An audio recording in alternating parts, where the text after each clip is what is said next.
you want to say anything? I was waiting for you first. Good You can evening, only- folks. Welcome to Stream X. No, that's just like Roman pretend. Don't worry, it's not going to be X-rated.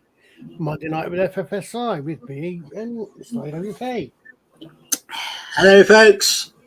This will be our last stream for the foreseeable future, as life gets in the way, and we've got a lot of things on and everything. So I'm afraid that's going to be it for us from now on until until we're back. So, but anyhow. So, what's been happening out there that is not related to a certain broadcasting company? Very little. Everything seems to be related to a certain broadcasting company. Seems to be related to two particular broadcasting companies, actually. Yes, because we're trying to stay away from that broadcasting company at the moment. Everyone's reviewing it, and we don't really want to. And the thing is, I have watched every single episode, well, sort of every single episode, and I just couldn't be bothered this time. So, but enough about that. Who's been watching? Colin, you haven't really watched Clarkson's Farm, have you? No, I've heard of it, but I've never watched it. You should really give it a watch, because I've watched series 3. So, yeah, and it's very good. Now, I've got to admit, how can I put this? It's not like your average. It's not like Country File or any other shows in a way, like related to farming. So it is bloody brilliant, actually. Oh, good. You know, and I'll tell you something. Some heartbreaking moments when some of the animals have to be like either put down or, sent off to slaughter and that. But it is absolutely brilliant. Fantastic. But overall, I watched a few films, but earlier on I watched Godzilla X Kong, the new Empire.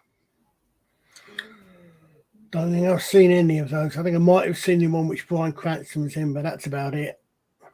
Well, all I can say is it reminds me of the early Godzilla films from the 60s and 70s in a way.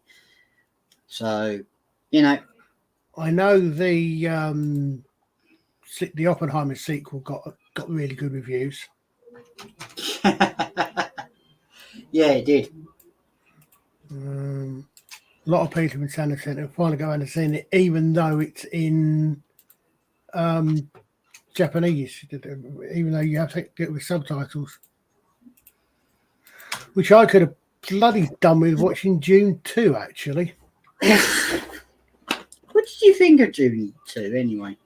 I was bored, part of it. Boring. Well, I might not have been in the right mood to be watching it. I might have been watching it at the wrong time, and it's possible that the how should we put this? The version I'm hoping that the version I got of it is simply was missing something. Was missing was missing a what's the word? What's the word I'm looking for? Subtitles, because I couldn't understand half of it. Because it was in bloody because it was in presumably it was in Fremen, which I don't speak. Yeah. Now, fine if you're going to do that. I either start off with a bit and say, okay, and then move into English. So you get the point. You say, okay, so they're speaking them out. Okay, fine. you don't get it, and you start off with Paul doesn't speak it, and that's okay. And then what will transition in. But when you get to the bit where the main character where you've got a major plot point of the story, and your main character is giving a powerful speech about why he should be in charge and not kill off his best mate and all the rest of it, and you can't understand it because it's in foreign language, that's stupid. So as I said, I'm hoping that I just had a copy which for some reason was missing subtitles, because if there were no subtitles, then that's as dumb a thing I've heard of as saying, well, we're going to produce we're going to remake the Hispanic version of Romeo and Juliet, but we're not going to put subtitles or anything so people can either have it in the original Spanish or not understand it. Dumb. I also thought I had my suspicions confirmed. Yes. Not actually in that right from when I heard people talk about it, what's coming out and the rest of it. I think the biggest problem which Dune 2 suffers from, really with the source material, is that in the book there is a 3-year gap, pretty much almost between basically the end of the first film and the second film. But by the time that you come back from this 3-year gap, which is literally just a time jump, they've been fighting the Harkonnens, sort of guerrilla warfare for 3 years. There's some. I'm trying to read exactly the events, which comes before, which comes after. But I think you get the time break comes, and I'm trying to remember. It must come after Jessica becomes a Reverend Mother, because Alia is born, because she's pregnant at the time she takes the water of the life, which is a bad thing, which leads to Alia. So you've got this 3-year gap, which for example means that the main thing which makes no real to this is that you've got 3 years for the Harkonnen to go downhill, for all the crap to happen for it to go downhill after the Harkonnens have taken over. Not just 3 months, whatever it seems to be in the film. Most importantly of all, Paul is no longer 15, he's now 18. And Chani's had his baby. He and Chani are married in all but name. And she believes in him, she follows him, and she's had their baby. Right? Which is why it is so in the film. It's so jarring when she argues with Paul along the way. They could come up with this stuff about southern and northern believe in the prophecy and don't believe in the prophecy. Bollocks. Specifically, her reaction to Paul and Irulan. She knows exactly what the situation is. She's in love with him. I said they've been together for 3 years. They've got a kid. You lose so much of that because you decide to carry on. I must admit, I said I might have been in the wrong, I might not have been in a particularly receptive mood. So I did actually find I was skimming through bits and pieces of it as well. Which were either repetitive or just, oh God, okay, I'm not particularly interested in this one. but it was amazing. I think I preferred, in some ways, I still prefer the original David Lynch treatment.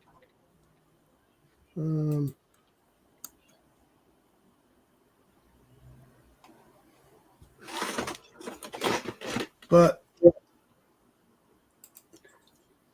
David Lynch knew what he was doing when he made it. say again? Well, David Lynch knew what he was doing when he made the film. He did. Yeah. But the thing is, the difference between, the new version and the David Lynch one is that it's just David Lynch. Oh, the night and day difference. I mean, it's just that there were bits and pieces in the there were differences in the approach and the treatment, definitely. And that wasn't necessarily anything wrong with that. It was a different treatment. And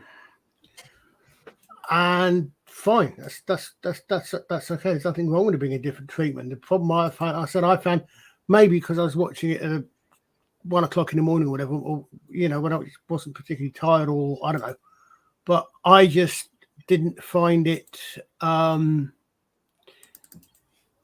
found it unsatisfying. So you'd rather watch the David Lynch version any day of the week, yeah? I think I'd actually rather watch the Good point, Matthew. Good point. Yes, in that that the I think I found most of the actors more compelling as their characters than the Villeneuve version, although Uber Twink, what's his face, Timothy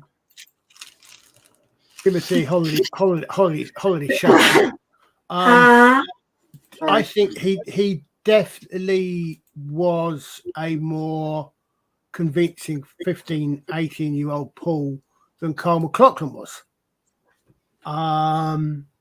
But I think I found most of the, I say part of it was, most was I found the characters I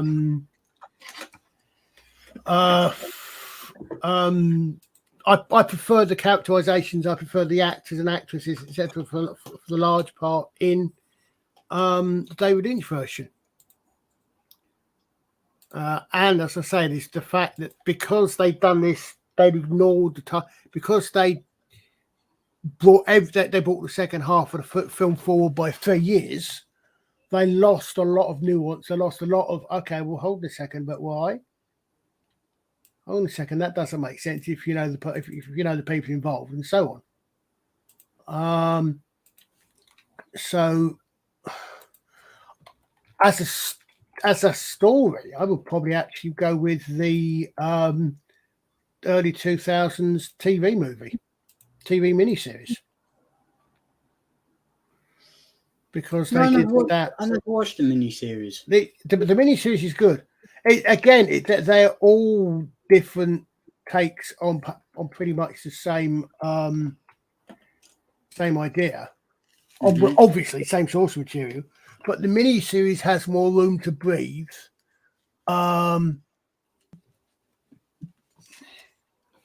Matt. Yeah, I was going to say, Matthew, the biggest problem with the Lynch movie is the makeup and clothing choices in some of them. I mean, the Lynch movie, yeah, you do sort of need your anti-art house sunglasses on to watch it. The characterizations are somewhat better. the mini series has, by definition, more time to fill the book. It's got more time to fill out. I think to be fair, well, partly. Hi, welcome. It's welcome. Yeah, we talk about it simply because I happened to watch June Part 2 recently. We'll waffle on to other things at some point, no doubt later on. Yeah, I mean, I think, if I'm honest, each of them has got something to recommend them. Each of them has got plus points. I'll say, I mean, the differences. The difference is, I think, partly in treatment and partly in medium, because a mini series has got more time to actually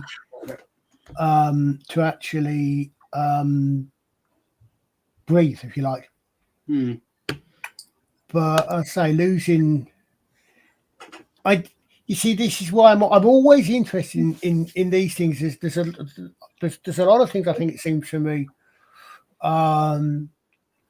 with June, with Foundation, the TV series, with Fallout, which I know you watched and enjoyed. With a lot of these things, I think when you get something that's based on an existing IP other than movies, so not, unless you're talking about like the MCU, for example, you get something that's based on this. You've got people, if people are familiar with the original IP, most people, I mean, especially if you're a science fiction or fantasy fan reader, you're going to have the I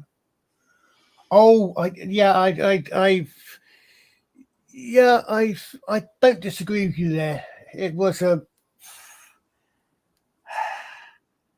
problem. I think the problem with the Alia character is that's one of those things where it's easier to write than to put on screen, without it being, because you've got a 3-year-old child who has got the memories of thousands. Scary as hell.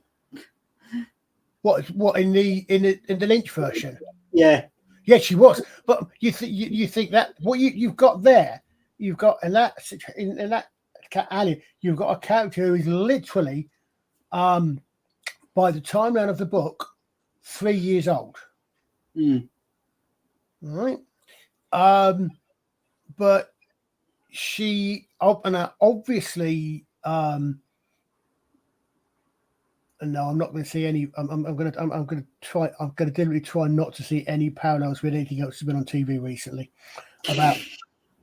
But obviously, the actress was probably 6 or 7, I suspect. I mean, okay, so you can go with the spice, etc. Sped up her biological development, fine, but you've still got the spice must flow. Yeah, but you've still got a 3 to 6 year, a 3-year-old, chronologically speaking, a 3-year-old child, who has literally got the memories of 1,000 generations of, at least 1,000 generations of females there. Yeah. With, do you know what? I can't remember Alien in the miniseries, and I remember when they did it in the sequel, but I can't remember the miniseries I've had. I might go back and rewatch it. But you've got this, so you've got all the experience that includes, including the factors that the Bene Gesserit's basic, the basic reason for the Bene Gesserit to exist is to breed a better human. And we'll leave it at that. But again, it's something which is something. I said it's another one. If you're familiar with the source material, I'm absolutely certain you have a very different point of view to if you're not familiar with the source. You get some things that are very well made. The Foundation series apart from one or two bits that made you go, "Oh, of course, Girl Boss, here we go." But for the most part, the Foundation series, the Apple TV one from a couple of years ago, when it was, Be right back in a half hour, people. was very well made. But the first one was the only one that brought any reference to the books other than names and locations.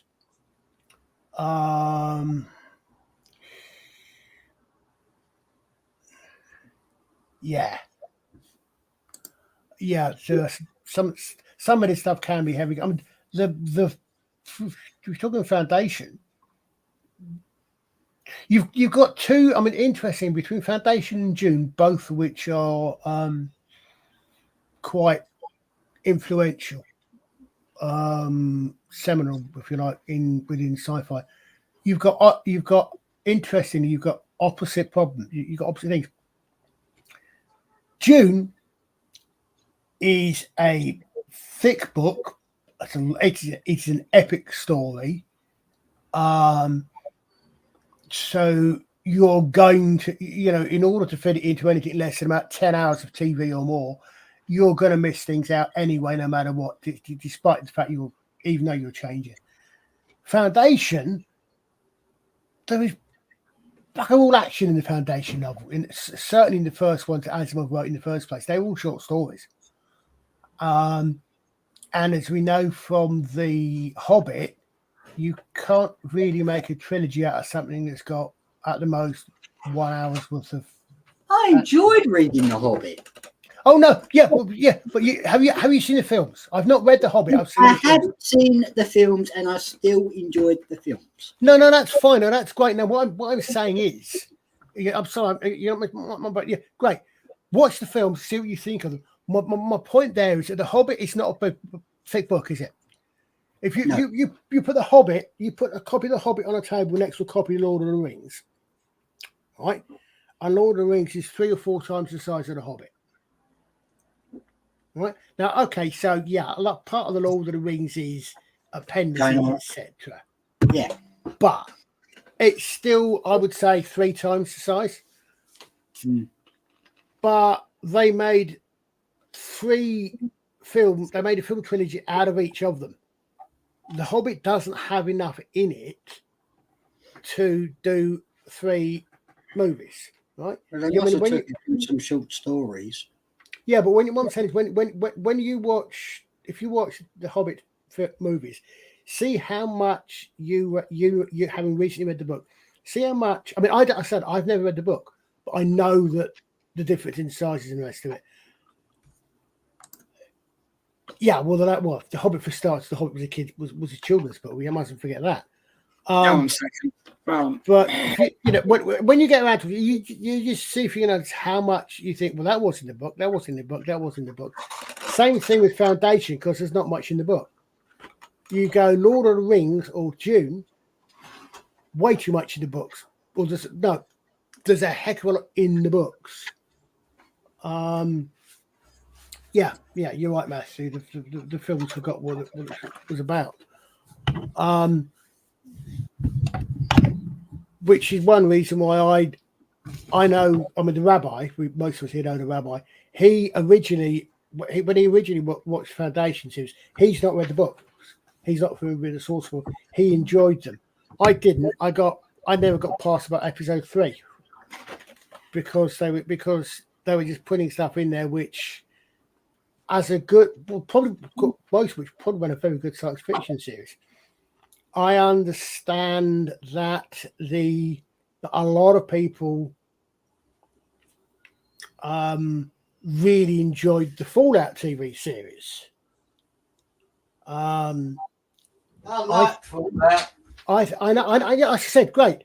I've actually think that one of the problems perhaps why a lot of people didn't like Fallout. Certainly, I suspect one of the reasons why I didn't bother finishing it was because they dropped it binge mode. So, binge mode, you watch it, and if you don't watch it immediately, which not everybody does, you're not necessarily going to. You've not got 10 hours to sit down and watch 10 hours. All right. You leave it for a couple of days, maybe. You watch a couple of episodes. Then people who have binged it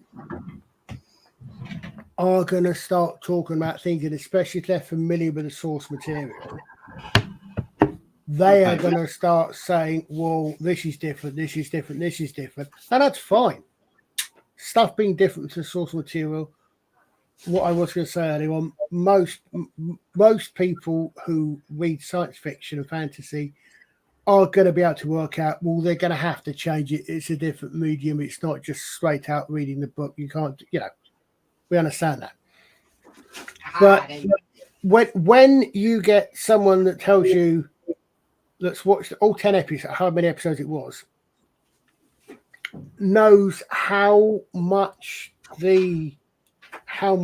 and you sort of start off listening and hearing how much of the whatever it is diverges from, and apparently even gets on source material, that's when you think, I can't be bothered to go any further with this. Yes. I mean, had they done it week by week by week, I probably would have watched the episode. I probably would have watched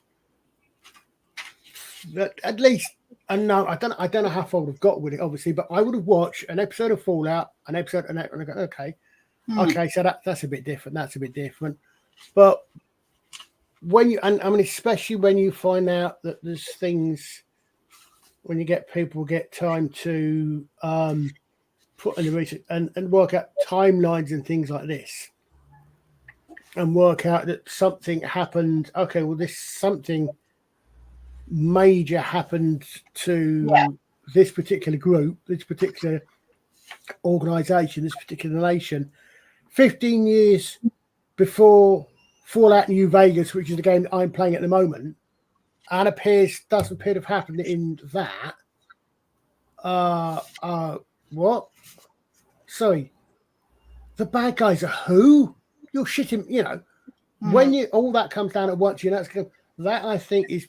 I'm reasonably certain what it says about my personality and ability to forgive. I don't know. That's a large part of what put me off. It's okay, but I know if it's going that way, and I can already see, and I can sort of see some what seems to be somewhat lazy writing and isn't it coincidence they all meet up and all this sort of thing. For me, that puts it down. Okay. Hey, Julie. Thank you very much. Right, can I say anything? No. Yeah, go on.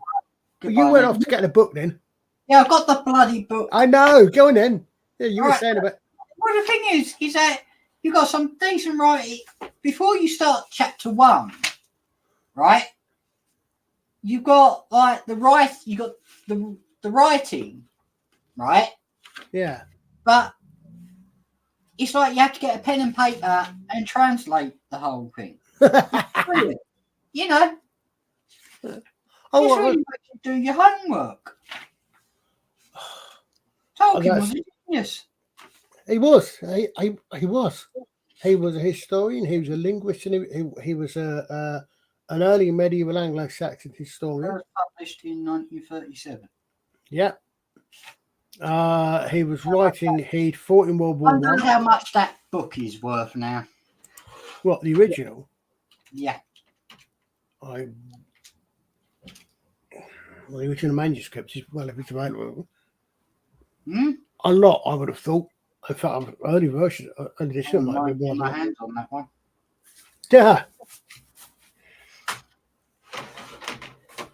Well, I enjoyed reading this. I really enjoyed it. I like it. And the thing is, I still like the movies, right? But I think they extended it so much. Well, actually, I think they turned it into 3 films because it was page by page. But there were some like changes, from the film. So I know it's a short book, but it's still brilliant. You know. Yeah, oh yeah, no, I'm not saying it's not. What I'm saying is, I kept going through the entire book of trying to not imagine Bilbo Baggins as Martin Freeman. oh, you have seen the movies then? Yes, Sorry, I thought you said you hadn't seen them. Sorry, I have seen them. Oh, yeah. Get your Well, ears so- clean, Colin. no, yeah, I thought you said you hadn't. So you've got. So you'll know then. Yeah, You'll have noticed how much what of it wasn't in the book, or they expanded on from the book. That's what I'm yes. saying is that that's the problem. Is that for you start off with that. I mean, they're now doing. Apparently, they are now going to do a. They now Gollum movie. want to do a Gollum movie about the hunt for Gollum. Well, apparently, I don't know if you saw this, but I wasn't aware of this at all. I was watching on Yeah, but the thing is, Mr. Brown last night. Colin, are they taking it from the short stories? I don't know what they're taking it from, but someone said apparently it's about But 4 lines in the book. if you're doing, new Lord of the Rings films, or Where yeah, exactly, where are they taking it from short stories? Do they have the right to do the short stories? This is the thing with Rings of Diversity, that they don't have the rights to anything really, and I think it's a different company. I don't think it's Amazon that are doing this Gollum thing, but apparently there was a fan-made video of the hunt for Gollum, which I must admit, I'm not a Tolkien Middle-earth expert by any means. I've seen the films, I've read Lord of the Rings, that's about it. But there was I was in where that hunt for Gollum was a thing, but there was a fan thing, and apparently it got taken down off of YouTube. Mm-hmm. And then it got whinged about on Twitter. And the takedown was removed, so it's back up, and it's had the splicing effect. A lot of people who'd never weren't aware that this even existed, and now aware that there's this fan movie on YouTube of the hunt for Gollum from several years ago. Yeah, I heard about that, Matthew. I honestly don't know how many of the characters even were even in the book. Oh, Legolas wasn't in it. Well, yeah, no, I didn't. Yeah, I didn't. Yes, I thought I'd heard that he wasn't. So you've got. I mean, we all know you've got to make changes. If you adapt a book, especially, you've got to we will know you've got to make changes. You have to make changes. Other than that, you just have someone sitting there reading the book, and that's called an audio book, not a TV series or movie. No, very few people can go to the cinema and watch. Right. Even Christopher Lee read Lord of the Rings. Oh yeah. Yeah. So obviously we know you've got to make the changes. It's how you make those changes. Right. Can I say something? Right. Yeah. There are different expanded stuff written by Christopher Tolkien, really. Well, edited by Christopher. Because you got the History of Middle-earth, the Book of Lost Tales, Part 1 and Part 2. The Lays of Billerad, The Shaping of Middle-earth, The Lost Road and Other Writings. You've got The History of Lord of the Rings, The Return of the Shadow, The Treason of, I can't pronounce that, The War of the Ring, and Sauron Defeat. And then you got some later, and then you got another one called The Peoples of Middle-earth. So I think they might be adapting some of them. Well, the thing is, what you've got is, I would say, to a large degree, that anybody who has ever played a Dungeons and Dragons or clone game, ever watched the Dungeons and Dragons movie, ever watched any fantasy movie, anybody that's has all done Middle-earth Tolkien fan fiction, simply because Tolkien Middle-earth is what led right to all of that. What you've got there, it sounds like some of those books are, I suspect some of those things, such as the Peoples of Middle-earth, are probably going to be a much more modern book, because it's going to be the sort of thing where you get an encyclopedia that tells you about all the cultures, about the races, and so on and so forth. The sort of thing that you get when you're doing. Actually, the Peoples of Middle Earth was released in '96. Well, I think that Games Workshop were already doing Middle-earth miniatures in '96. But again, you've got to when you've got that, when you start world building, I can't find that one. That's when you get what I'm saying is that's when you get things start expanding. There's a difference, if you like, between world building when you are writing a book, this, for yourself. You've got in your head as the author, you've got the world, the stories you want to tell. You've probably got a lot of ideas, some more vague than others, about where people's come from. I mean, especially if you're creating literally an entire new world, an entire new universe. Well, what we've been trying to write lately.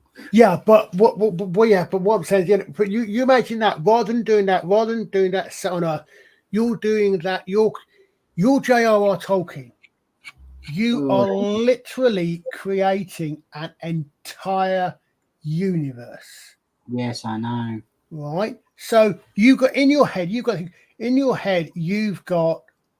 what elves are. You've got what dwarves are. You've got all these things in your head. You may or may not write them down. When you start expanding and other people start writing, other people start using that as a reference, when people start creating a gaming world for other people to play in, that's when and more to the point, when you start getting a universe that other people are going to base. They're not just going to be the characters, they're going to be writing their own stuff in that universe, running games.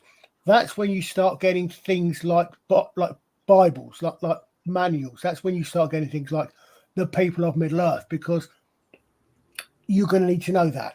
You're going to need to know what the differences are between hobbits, elves, humans, dwarves, orcs, etc. You're going to want to know how Hobbiton or the Shire is different from Rivendell. You're going to want to know if the elves from Rivendell are particularly different from elves from have lived in another part of the world for thousands. That's when you start getting these expansions. I mean, it's like, again, when we were talking about Dune earlier on, there were Dune role-playing games on that. Or one I know, the Lensman series, one of my favourite books, E. Doc Smith's Lensman series. Right? Probably almost single-handedly invented the concept of space opera. There's a role-playing system called GURPS, stands for Generic Universal Role-Play System. And it's literally that. They've changed it. What it basically is, unlike Dungeons and Dragons, which people are familiar with, Dungeons and Dragons is basically fantasy role-playing, orcs, elves, etc., in one particular setting, although different versions. GURPS is literally that. You can do anything for it. So there is a GURPS Middle-earth role-playing. There's GURPS. There is one of the few books that I've actually got in hard copy. It's GURPS Lensman. And what they've done is they've expanded, they've taken the background that Doc Smith wrote, they've expanded it. They've updated it, some of it's quite cleverly, because obviously, at the risk of groaning myself, there are some things in it because it's written in the 20s to the 40s, which is different to how society works these days. They make it, but they've worked all that out. The same sort of thing for if you're doing, so if you're writing fan fiction in the junior, or not fan fiction, or if you're Brian Herbert or the chap who's written with who've done a lot of expanded Dune stuff, you need to know what your backgrounds are. I think that's where a lot of that comes from. That's fine. So, like, I mean, if you have The Hunt for Gollum, a Middle Earth story, inspired by J.R.R. Tolkien, inspired by a particular incident or thing that was written about. Fine, great. People know where you stand with that. On writing, that's fine. But if you've got nothing, as opposed to you've got nothing to write with, but a few character names you can have, and you've not got the rights to anything else that tells the story, if you're any real stories, you end up in trouble. So we can just hope that this, because I think there's another, is it War of the Rohirrim or something? There's an animated series due out this year as well.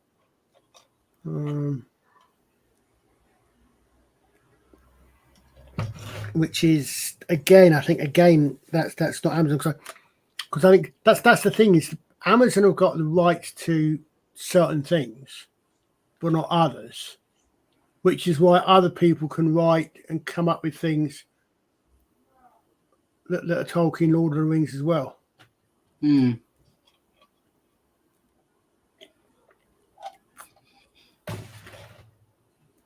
Well, all I can say, I enjoyed the story. You know, it felt like when reading it, I was there.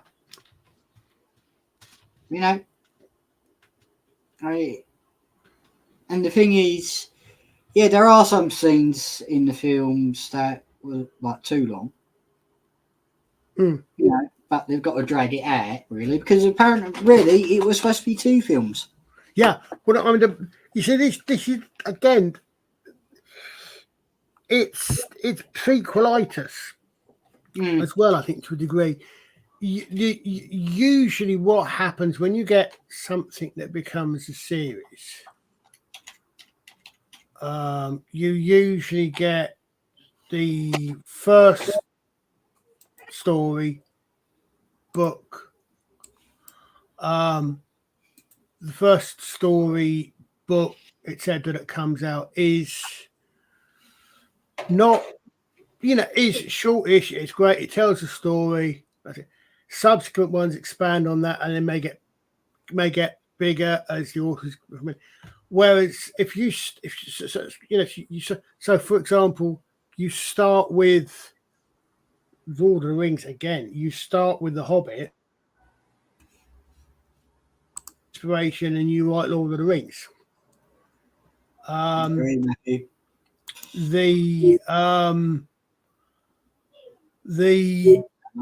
You start with doing Lord of the Rings. You make 3 quite understandable, quite. You make 3 stories. You make films. You watch extended versions of all of them. You write. That's half of the. You wake up, you watch the movies, and by the time you go to bed, you fall straight asleep because you've been up for 24 hours straight. Yeah. I'm a bit sarcastic, but you know what I'm saying. But then you then start do a prequel, and you do a prequel which is 1 book rather than 3. Or 1 volume rather than 3. We won't split hairs. And people still expect you to make 3 movies of it. Yeah, but it's like a lot of. Hey. Yeah, I believe it was. I think Guillermo del Toro was originally going to make it, and he Yes. wanted to make it 2. Peter Jackson wanted to make it 2, but I think it was pressure from the studio to make Yeah. it. As usual, pressure from the studio. Money making. Let's Yeah, I mean it's weird. We talk about cash grabs, but quite rightly so, I think. But we also understand that the studios producing these things are businesses. They're doing it to make money. Yes. Well, we think they're doing it to make money. It's amazing. Some producers don't seem to be interested in making money anymore. But that's another matter. But we understand that. We understand that they're going. So that's fine. But at what point did you find that you're stretching something out? The thinner you stretch something out, the more you stretch something out, the thinner it gets. Well, the thing is, when I read a book, I take my time with it, right? I don't, I don't want to rush it. I really want to treat it, well, as people say, like a fine wine or something. Let the world get incorporated into your head. Imagine there. So, because when I was reading The Hobbit, right, I was mainly reading it on the bus, going off to pick up my little brother, and it was just fascinating. Like, there were some short chapters, there were some long chapters, but it was fun. It was fun. Oh, definitely, it is. I mean, frankly, Bilbo didn't really want to be there in the first place. I mean, the thing is, what you've also got to, what we've got to remember, is that there is a. I'm going to go back to what I was saying earlier on. There is one huge difference. Yes. Between, say, the Lensman and particularly Foundation and June. Yeah. June was written in the mid-70s, I think. Hey, Darren. Oh, hey, Darren. June was written as a book. Yeah. Right? The Foundation novels were not. The Tarzan books were not. The John Carter of Mars, Barsoom books were not, or the early ones were not written as books. They were written as serialized stories in magazines. Yeah. So they were effectively a collection of shortish stories. So they were, which is why you look at all of those books. I remember in the 70s when I started. I got and you look at. If I went along and looked at my bookshelves now, most of the books on my bookshelves or the books, if the stories themselves came out, say pre the mid 70s, early 80s, most of them are small, but a small 100, 150 page books, because that's how the authors wrote. They wrote them out quite quickly. They didn't have the pressure to do big epic novels. And the epic novel comes along, June comes along, Lord of the Rings to a degree. And that's what people sort of start expecting. That's why you end up with The Wheel of Time. That's why you end up with Game of Never Going to Be Finished. That's never going to be released. We'll see that. But what I'm saying is, you end up like, because that's what the publishers want. That's what publishers want. That's what people are led to expect. You don't get that much in the way of short stories, which means they're a longer read, which means you need to invest more time into them. Most, I'm trying to think. I mean, for some strange reason, it always circles back to Robert Heinlein. Not necessarily Starship Troopers. Half the time it circles back to back. Most of Heinlein's If novels. you go into Robert Hyland for the next half hour, No, what I'm going to say is, again, most of Heinlein's books are self-contained. Mm-hmm. Most of Heinlein's books are 100, 150 pages, 200 odd pages. They're short books. Right. Only towards the end of his life does he start writing really get a bit weird. Alistair MacLean, unbelievably prolific. I think in all his career, as writing for himself rather than he also created. Yeah. Other people have written in. But speaking of short stories, sorry to interrupt, Colin, but I'm going to throw this out to the chat.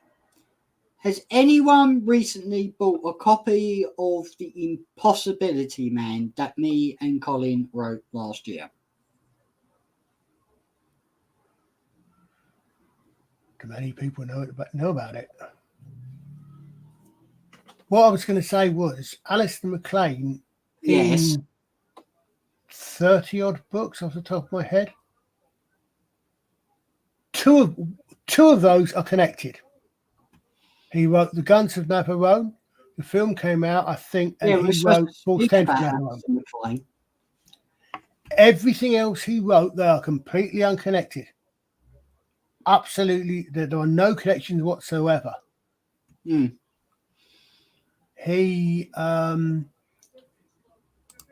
didn't write in series. He didn't write. He wrote individual novels.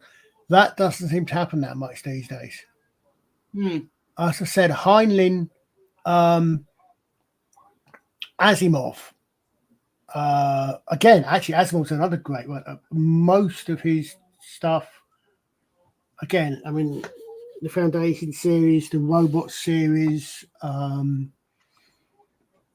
was Asimov a prolific writer. Again, most of those started life as serialized or short stories in magazines. Asimov didn't write any really long books until he came back to writing science fiction. Most of Asimov's stuff are either collections of short stories or they are themselves, let's say, 100, 150 page books. Whereas nowadays, you look on the shelves, most of the stuff is a lot of the stuff that you see is much bigger. Right. Okay. Right. Can we move on? Go on. So I lost you for a second there, but what else? I was going to say about The Impossibility Man. I'm going to still right.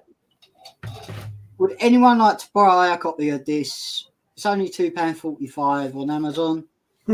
So, do you want us to actually turn this into a book, like not digital, but a proper copy? So, because the thing is, it's not long enough, and it's going to be what a 7. How are you going to print a 7-page book? 7? It's not 7 pages. What is it then? Well, what I got on here is 22 pages. Okay, 22-page book then.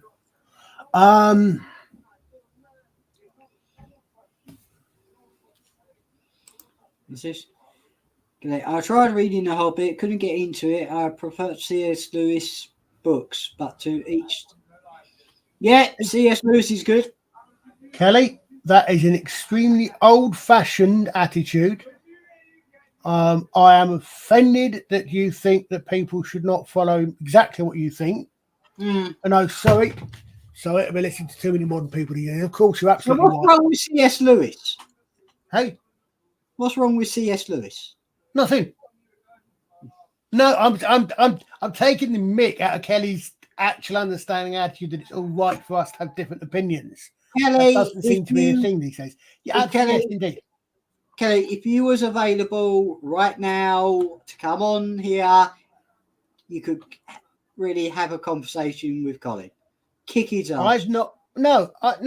I've not read. A, I'm taking the mick, and B, I've not actually read. I've seen a lot of the Narnia books. Have you read the? Are you talking only the Narnia books? Because Lewis also wrote some, I believe, equally heavily Christianized science fiction. Again, I've not read any of those. He's got things he's not that awful. Brett Halliday, I know the name down, but I can't think where for. Is that a sort of adventure detective series? The name's vaguely familiar. I'm currently on. God knows what. Well, various. I'm gradually reading through the Ministry of Ungentlemanly Warfare, on which the recent film is based. Nice. I'm reading Jodie Taylor's time travel series. I've heard of Time Police. A couple of other things I'm reading, bits and pieces of there. But yeah, I might try. I'd like to try and read the Narnia books. I mean, I said I haven't seen them. I think, like a lot of them, these are books that are. What, The Lion, the Witch, and the Wardrobe? Yeah, Lion, the Witch, and well, I get because within things with the Narnia books are another one of these where the author, Kel's going to know this a lot better than I am, having read them, but where she goes. I think the first 3 or 4 books are in sequence, then she goes back and flips about a little bit. Marion Zimmer Bradley with the Darkover novels. Anne McCaffrey with Pern. Both ladies started at a particular point, went on for a little bit, and then started going flipping back and forward. Darkover more so than Pern.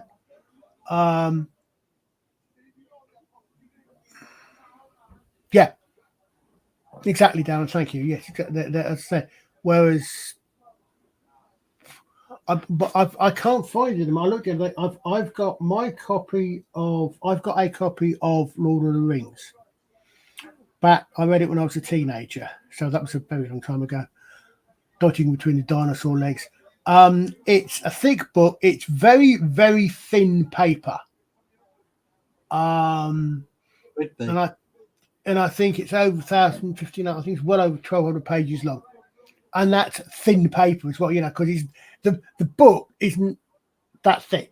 It's I'm holding up my figures, which doesn't help, but 2.5 inches, maybe 3 inches thick, I think, without measuring it. But it's very thin paper. It's very dense. It's quite a dense, for that point,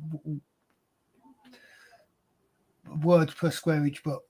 But the thing, I think the thing is, so a lot of these things, they are products of their time. They're also aimed at specific audiences, but they're intelligently written. Different time back then.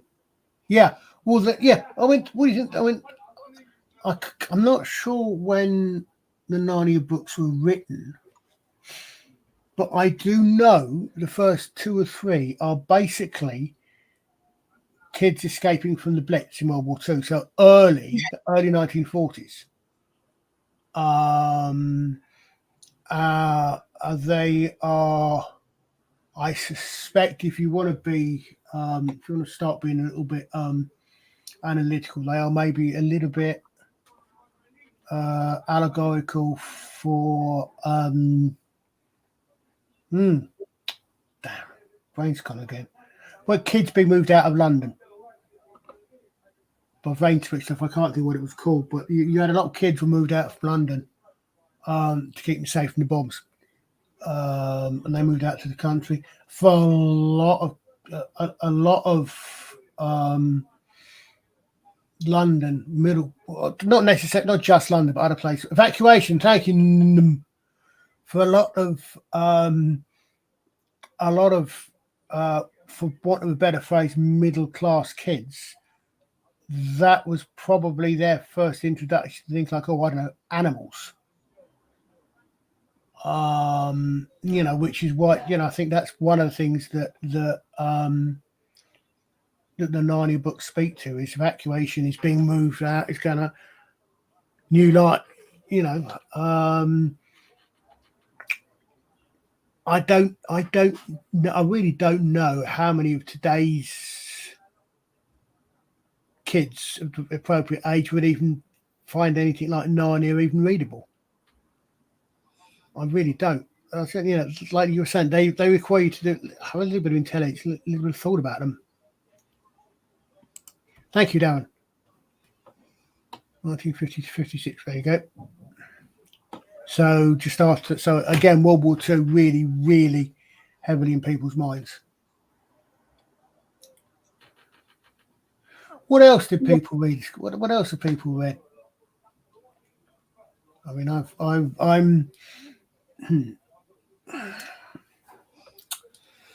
Should I admit to having read John Norman's Gore books when I was a teenager? Probably not.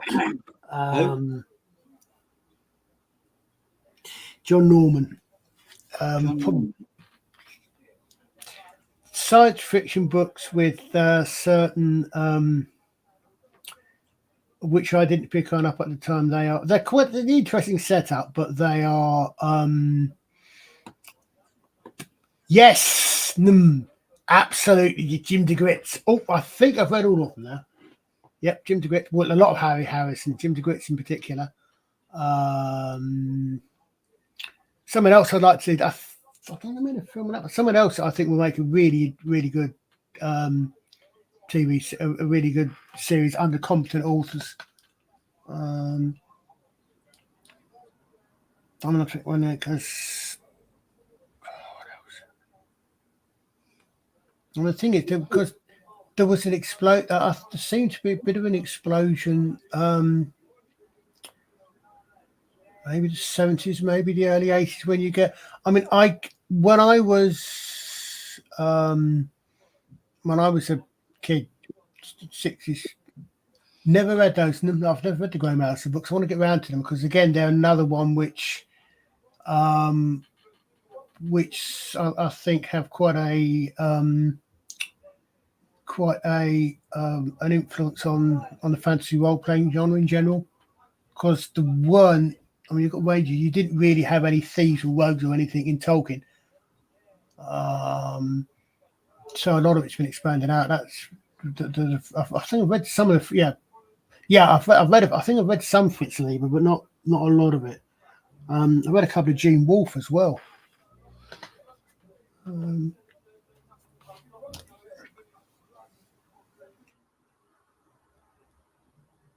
As I said, I remember going to. I remember when I used to go to the library when I was a kid. You had the historical romance section, that was not romance as in lovey-dovey, Mills and Boone. No offense, ladies. It's the people in our chat are intelligent enough to know that different things appeal to different people. Mm-hmm. And when I used to work at the library, I know how popular things like Mills and Boone were. Someone mentioned Moorcock on a stream earlier on today. I was listening to. Well, again, I've never got into those. But there were historical romance was as in French roman, which is novel. Romance as in nothing to do with lovey-dovey, kissy-huggies, but romance as in a romantic period, romance as in stories and novels. And they were the likes, oddly enough, a lot of those authors were female. So the likes of Jean Plaidy, Edith Pargeter. And then Edith Pargeter writes under the pen name of Ellis Peters and comes up with this bloke comes up with this investigative monk set during the anarchy of Stephen and Matilda called Cadfael. And then not very long thereafter, and again, how much of this is what actually happened, and how much of this is what I became aware of because I'd read the Cadfael books. You get an expansion of historical murder mysteries. That becomes the genre to do.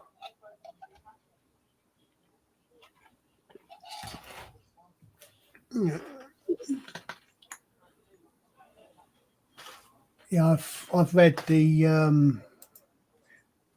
I think I've read some of the Shannara books. I'm trying to think of what I read that were the Belgariad, which was one of these ones where at the end of every book they get knocked back a set.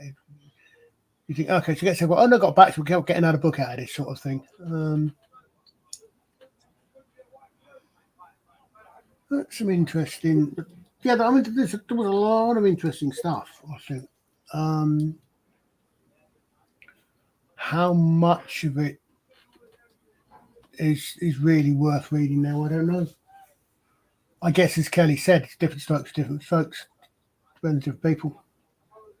For example, I was never into westerns, although I did quite enjoy J.T. Edson's Rockaway County Sheriff series, which were basically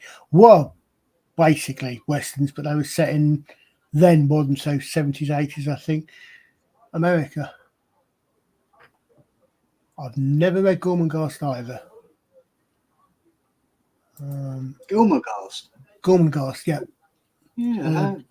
I think it's a trilogy. Gormenghast was the first trilogy, I think, in Peak. But then I never went to university either, so that's what I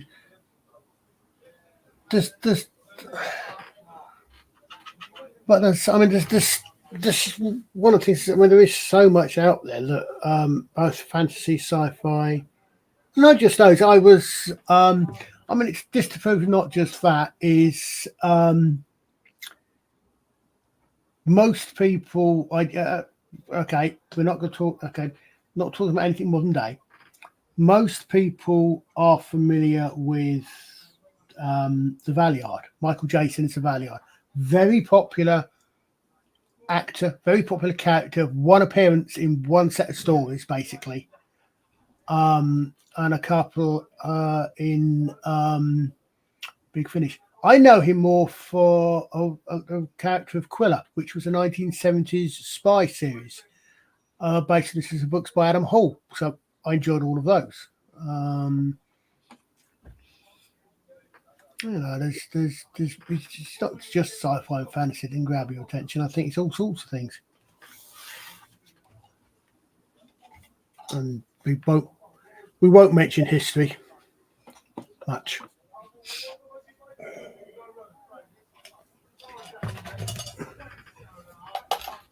What did you used to read when you were younger then? Did you read much? Not particularly, no. No, okay. Unless it was Thomas the Tank Engine related. You see, I've got this thing. This is this thing I find. Or an English Blighton novel. Famous for yes. No, yeah. Well, she did. She had a lot. I don't know. I mean, anybody that's got kids, young kids or grandkids, isn't that much of these days that is that sort of writing for kids? That is the Enid Blyton novels. That is the Just William.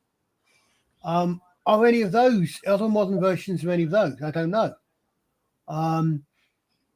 Who wants a modern version? I don't know. So I'm saying I don't know if it is. I never got into the Chronicle the Thomas Covent ones either, Matthew. I just remember reading Roald Gold sometimes. Yeah, you see, I've got this. I'm in this really weird age. Mm-hmm. That I most of what I mean, you and I, for example, a lot of what you like, you like Jerry Anderson. For you, that's you like it because you rediscovered it. Yeah. So you rediscovered that. You grew up with the likes of Terrorhawks. Yeah. Not particularly. Yeah, but I mean, that's what you remember. Yeah. But you go back to this. I literally grew up. I literally grew up with them. I literally grew up with Thunderbirds and Captain Scarlet. You grew up with it, right? Yeah. No, what I'm saying what got me into Thunderbirds was watching the VHS cassette of Terror in New York City. Well, Countdown to the Disaster, which was a double compilation tape, right? Yeah. That's what got me into Thunderbirds. It's later on when you start to get to know more beyond Thunderbirds. Yeah, but what I'm saying is that for you, those are things that you've discovered. You've gone back to. Great, you've got those to add to what you grew up with. Yeah. A lot of people, like for example, various generations of Power Rangers comes on. Me, I grew up with those ones. By the time Power Rangers comes along, I'm not watching kids' TV. I'm old enough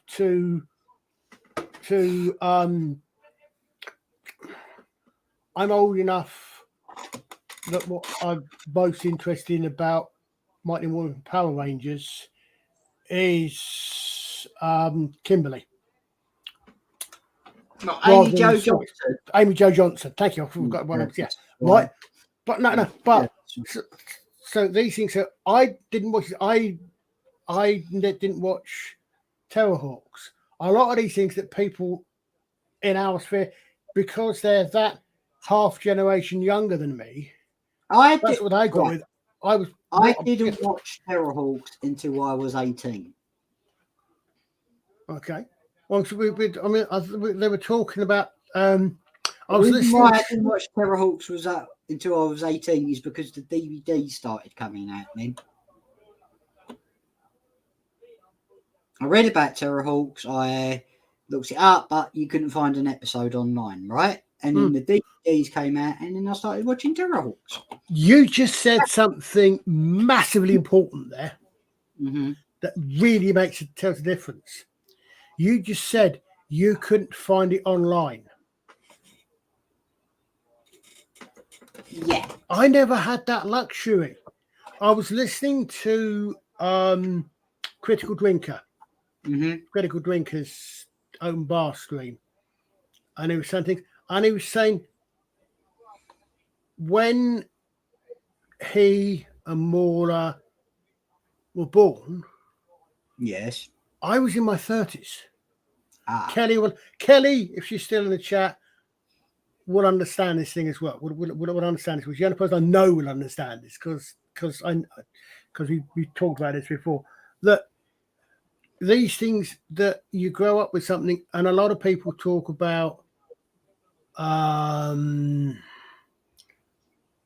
Space Precinct, Space 1999. Numbers put in there. Space Precinct. I can't remember if I ever watched Space Precinct. I think I watched Space Precinct, but again, I was out of the age group that generally aimed at a lot of these things. So you've got this weird thing where you got people grow up.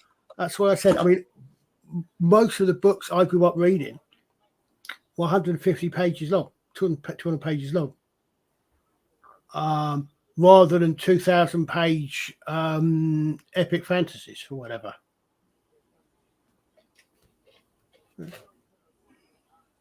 Yeah. So I've got this. I wonder if maybe that's that's why I don't find I can sit through some. I'm getting to the point where sometimes I don't find I can sit through something overly long. unless it's really grabbing me, going way back to the June discussion we were having. But what's interesting to me, I think is, I don't know if it's an indictment or what it says, but Num's comment there about Space 1999 triggered this thought. You look at hello, Darren. You look at Big Finish. Yes. All right. A lot of Big Finish's output. Big Finish is, I'm going to make a rough guess, 80% Doctor Who. That's their bread and butter. Their second largest range by far, is a TV series which lasted for 4 seasons in the mid-1970s, called Blake 7. They're still making stuff for that. Their latest stuff is their reinterpretations of Space 1999. What else they've done recently that's basically remakes? UFO. They've done a different take on UFO.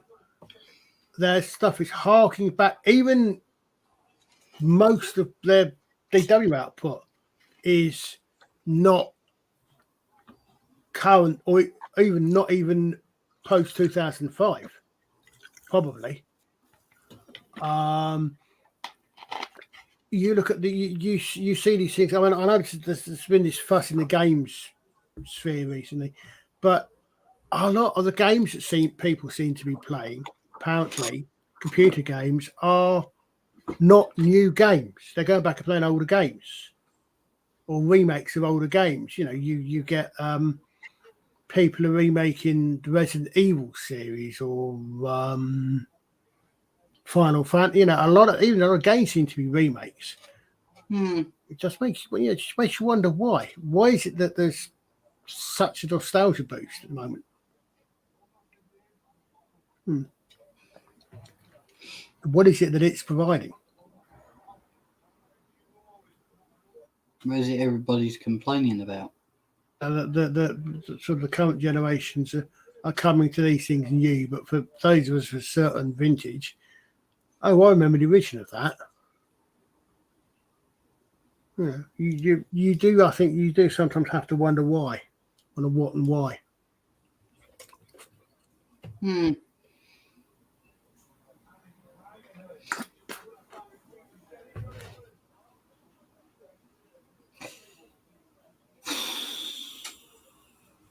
Anything else to talk about?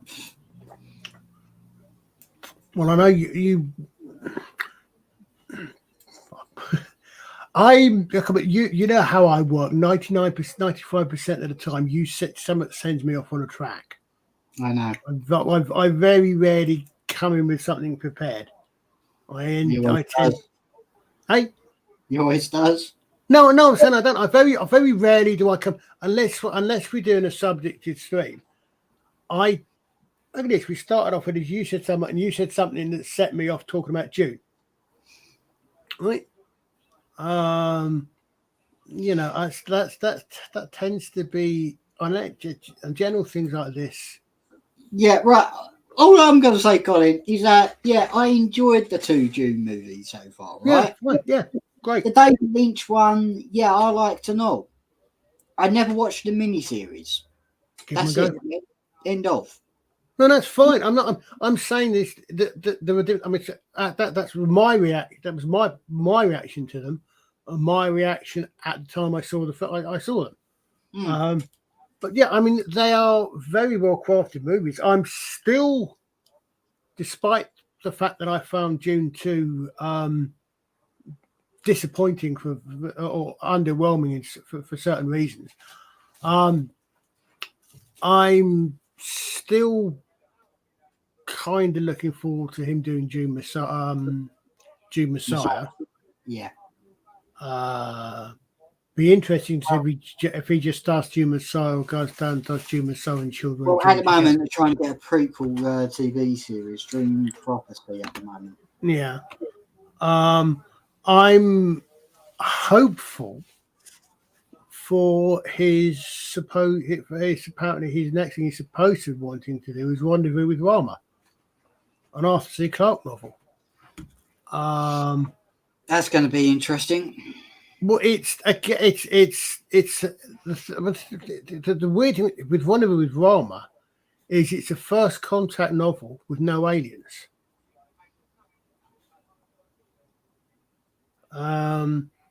Because the basic premise, if you're not familiar with it, is basically Rama is a huge cylindrical object which comes into the solar system, and it becomes clear that it's artificial. As it comes in and approaches, it starts to thaw out. They land an expedition on it as it approaches, and basically there's a world inside it, but it's because it's been in space, it's not been traveling across the light or anything. And it falls out. And they have explorations inside of it, and then they leave. And then there's, I'm trying to think. There's about 4 or 5 books in the series, but I'm not sure.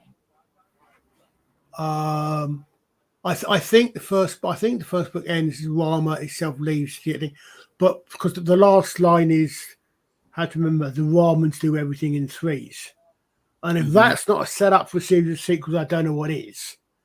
But the next book is Rama 2, another one comes in, but that it's an interesting series of books because Clarke was one of these really good, really hard science-based authors.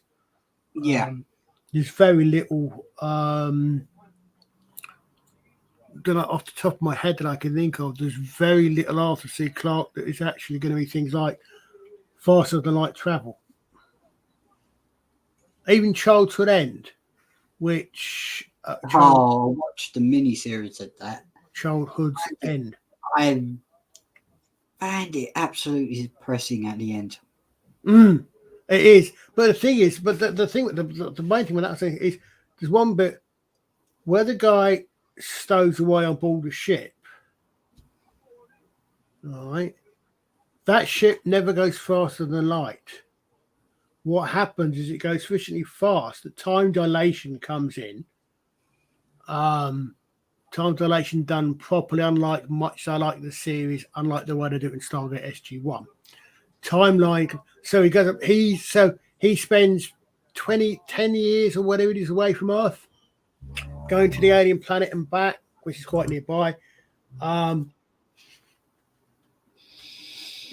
years have passed and he's 6 months older, or something like that, or something along those lines. But yeah, it was a very. I mean, the book. I think it's a long time since I've seen that miniseries. I think the book is more so because it turns out that the aliens, the one, they actually can't actually they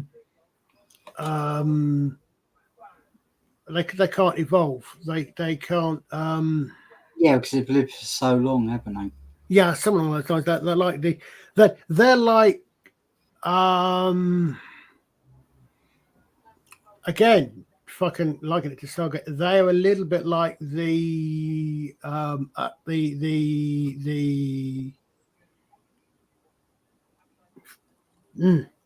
it, the Norse ones, the Norse aliens, the Asgard. Yeah, they can't ascend. The Asgard can't ascend. Yeah. They've been cloned so many times. Yeah, but there's the same sort of thing, if I remember right. The aliens that are helping humans out, where humans, the next generation, will ascend, to use a Stargate. They can't do it. But yeah, as I said, again, a lot of Clarke stuff that I remember. Yeah, he can get weirdly trippy. I give you 2001: A Space Odyssey. But you look at most of his stuff. a lot of his stuff is what I would call useful hard science fiction. That's the thing about Prophecy, Clark, because when I watched, what is it? 2001 was a bit of a tricky film, right? Just a Especially bit. towards the end. But, what is it? 2010 kind of really made more sense. Well, there's an interesting evolution to those series, to those books.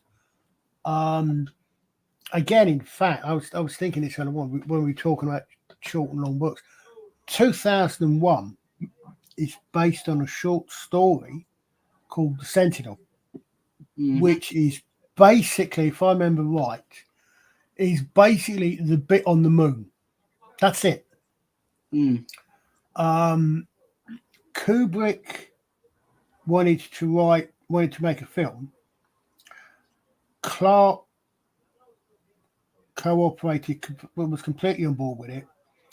Clark expanded or took the seed that was the Sentinel and expanded it, so you get the film and the book are being written at pretty much the same time.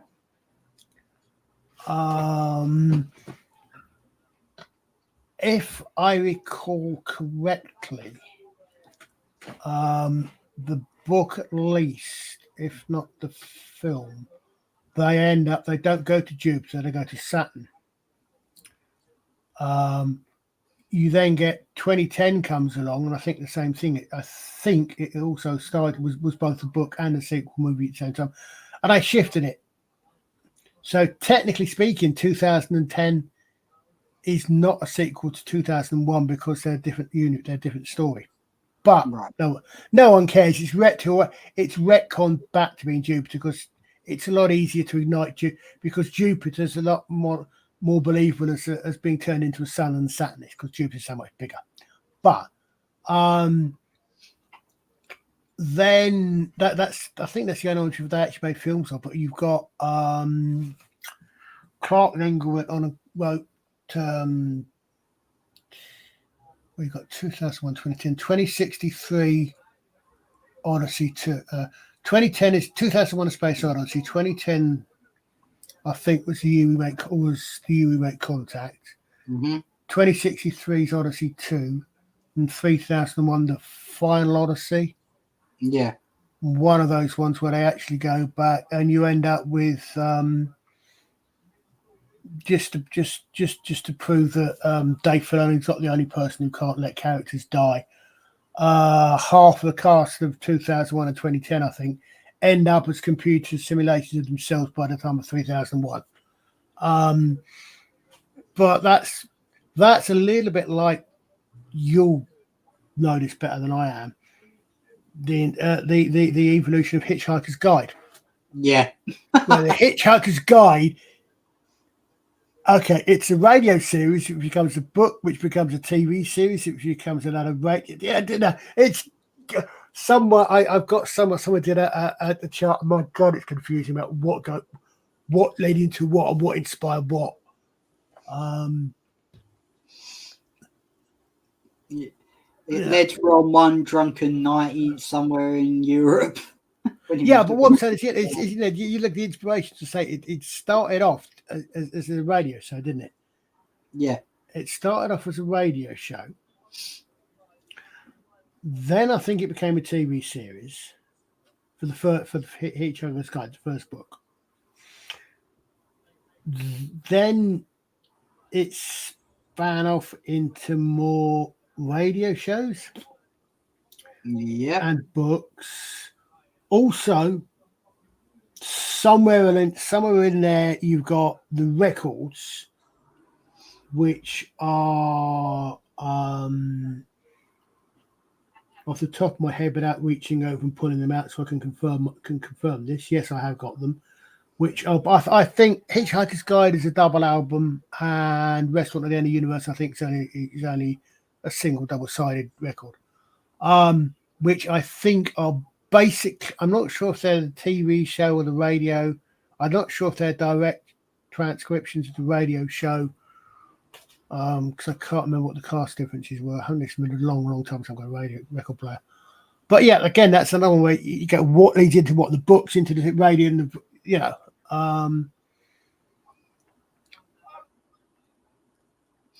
I just find it funny. from one to the other. Through the series, you got a robot that's mortally depressed.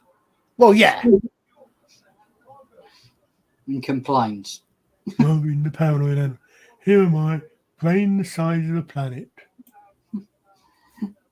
And they ask me to end up at the restaurant in the universe and they get a phone call, right? Mm.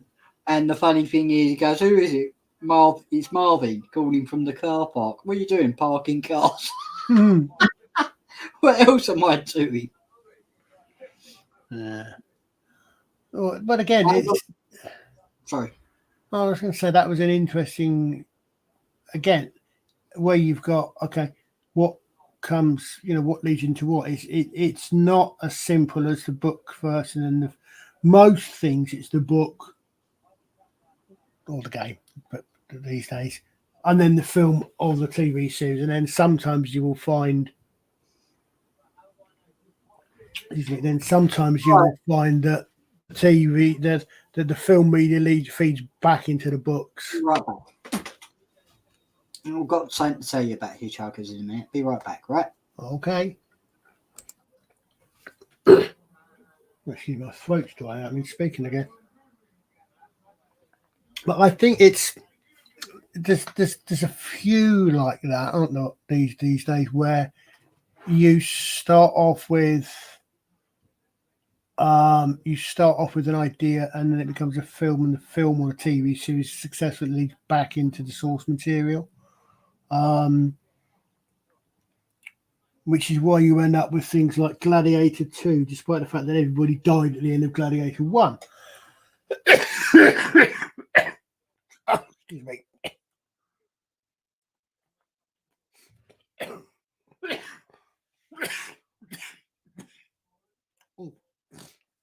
Dies on camera, or at least dies online.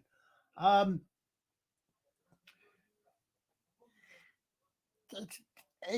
think it's an interesting time at the moment. We've got where you've got these things feed back into it. I mean, I was talking a while ago. I went down the number of Alistair MacLean novels that were actually made into films. It's quite surprising. It's about a dozen of them. About half, which I don't think I've seen. And then you get, these days you sometimes, I think it seems that sometimes authors aren't writing books or even comics. They're writing auditions for movies. They want to become movie writers rather than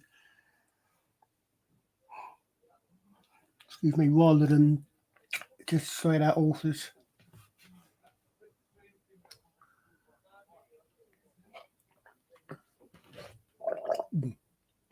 Oh, my throat's getting really a bit dry there.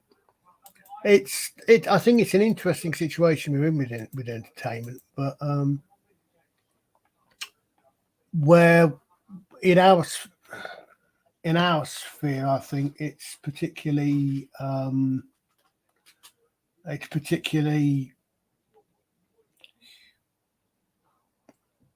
interrelated. A lot of us would have read a lot of books. I mean, I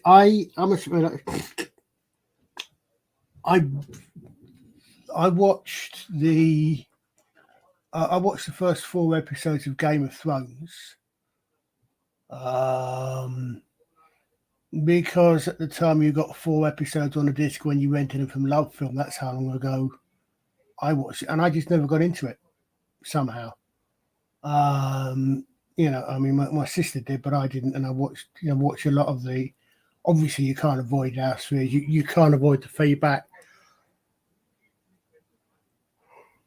The controversy of people about was it any good? How did he finish? Did he stick the landing, etc. How much of if he ever does finish any of the books, how much? Yeah, I mean, even if he ever finishes whichever one he's supposed to be writing at the moment, how much of that is actually going to be okay? Well, this is going to be. Is he going to base on what happened in the TV series rather than what his ideas were? Yeah, I mean, I think this. You sometimes get this if you get something picked up. If you get something picked up that's going to become a series, it's picked up because it's hit something. It's caught the public attention. It's Harry Potter, for example. I mean, I think, Harry. yeah, but I mean, how Harry Potter becomes. I mean, I think I'm not sure what the timings are, but I mean, I remember. Actually, my oldest niece asked me to get her Harry Potter for Christmas. I think I got her the first 3 or 4 books under the promise that she'd let me read them when she finished with them. She never did. So she never got around to reading them. So I end up getting them myself. But then I think about halfway through, that's when it picks up enough. That I think is when they start making the films. Fortunately, Rowling was sufficiently advanced that she finished each of the books before those films came out. Yeah. So she was slightly far ahead of the curve. She finished the entire series. Otherwise, who knows what might have happened? You know, I mean, whatever your feelings on Wheel of Time, Game of Thrones. Everybody seems to accept that they ran out of source material, and with no source material, they were stuck, and they had problems with the writing because they had to continue the stories themselves, even if George R.R. Martin was actually helping with input. It's. So, what did you go back and what did you go and grab Hitchhiker's Guide wise then? No, I didn't grab anything. I just needed the toilet. Oh, okay. No, right, okay. How much of the Hitchhiker's Guide have you listened to or read? I think I've read. I know I've read the first 3 books. I think I've only listened to the ones that were on the TV series. So I've only listened to Hitchhiker's Guide and Restaurant.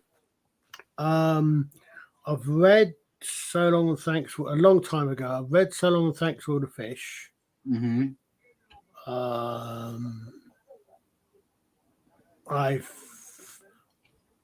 I think I've read 4 of them. I'm not sure because I know that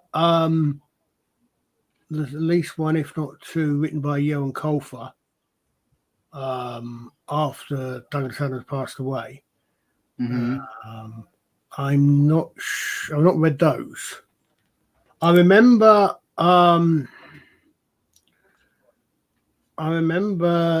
He seemed to drop the whole Zaphod Beaverbrook's secret government thing.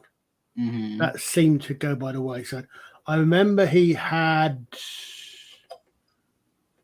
the girl that I think Arthur ended up falling in love with, a girl whose feet didn't touch the ground.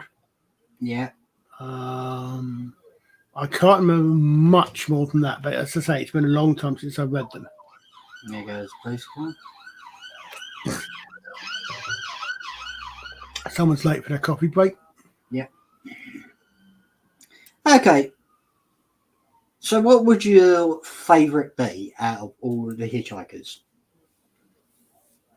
Favourite?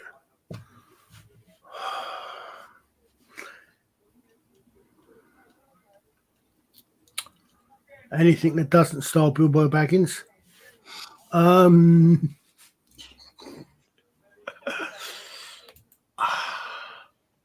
I don't know.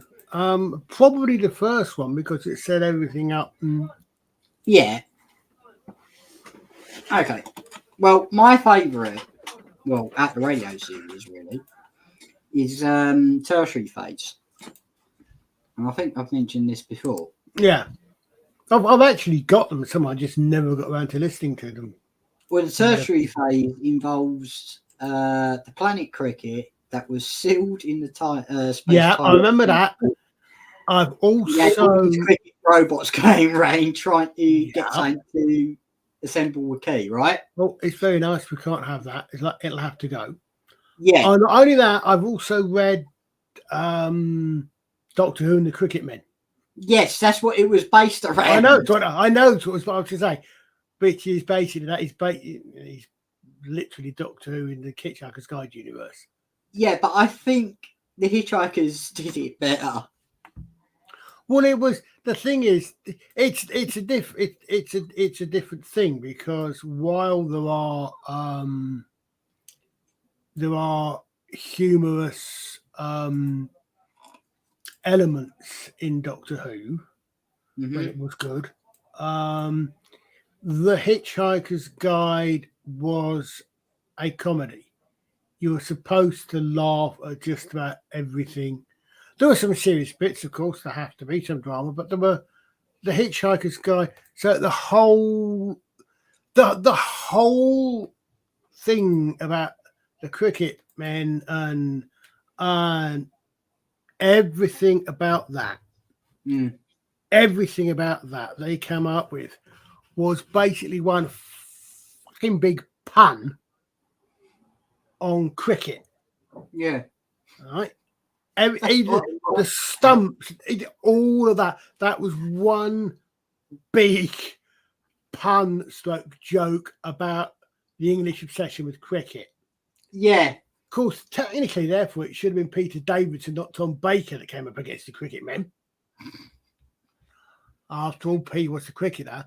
But when you convert that into a Doctor Who story, it has to be a Doctor Who story, not a massive great pun on cricket. Yeah. So it has to be, it has to bring in the darker aspect of it. It has to be a Doctor Who story, not a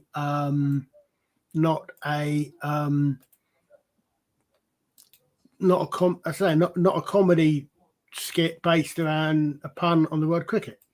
Yes. So that they end up being different things. Yeah, but I just find it funny, right? Is that you got the cricket robots trying to, bring the planet cricket, but it was Hactar who was protecting the planet cricket. Really? Well, I take Hactar building this bomb that would destroy an entire galaxy or universe. Because they had junction boxes set up everywhere. Hey, sorry, I missed part of that. They had this bomb that would destroy the entire universe. Yeah. It's a reality bomb. Well, no, it was the ultimate weapon designed by a Hactar, right?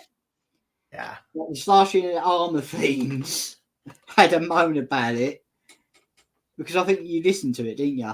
They had a moan about it because they stopped bombs and dud because he put a flaw in the design. Who can blame him? Well, I read. Yeah, I mean, you're saying that one of my favourite bits, and I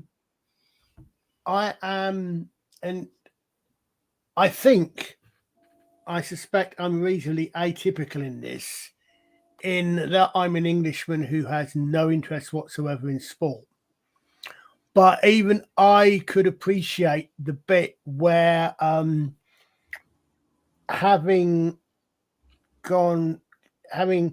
jumped into I think it's just after they've seen the Golgafrinchans and the Golgafrinchan Ark and all the rest of it.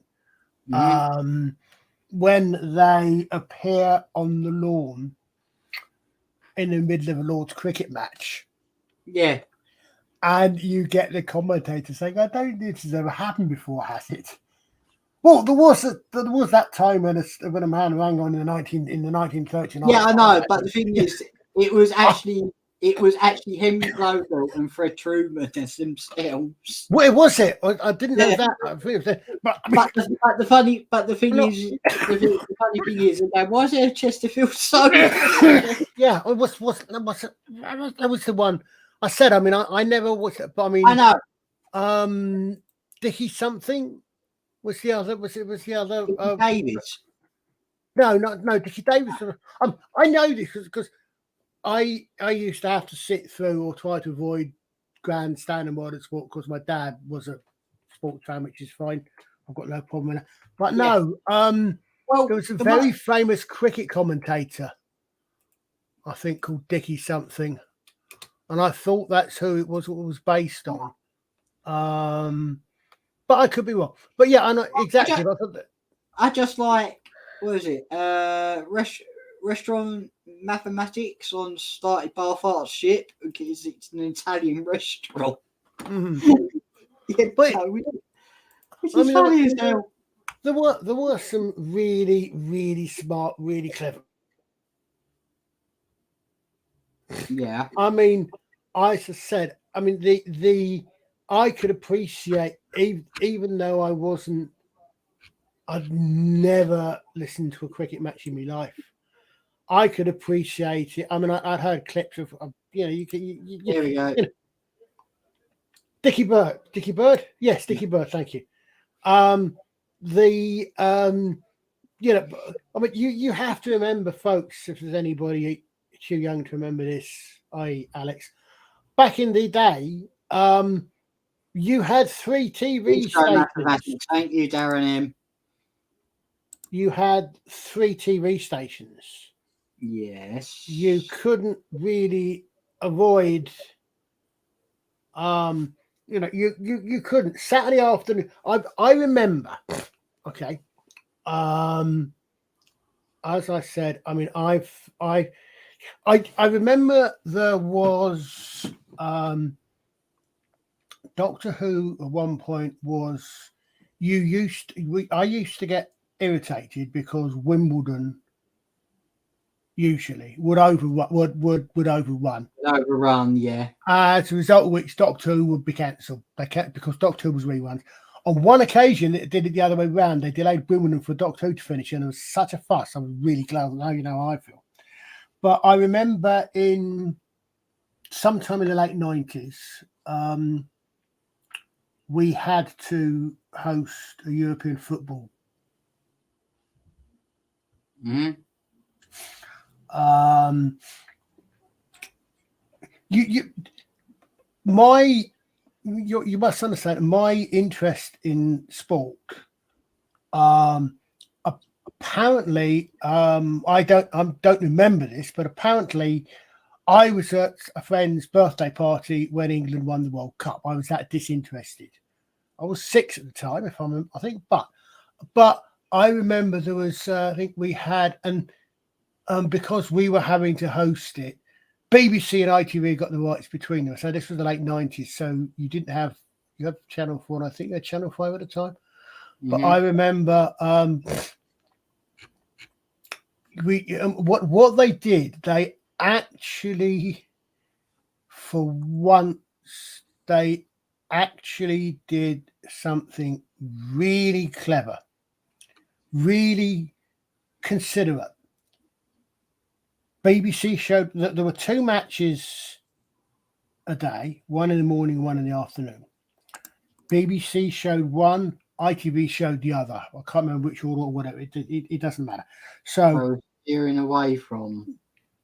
So yeah, but so basically, if you wanted to watch the football, if you didn't want to watch the football, the other main station would have its normal programming on, would have something on.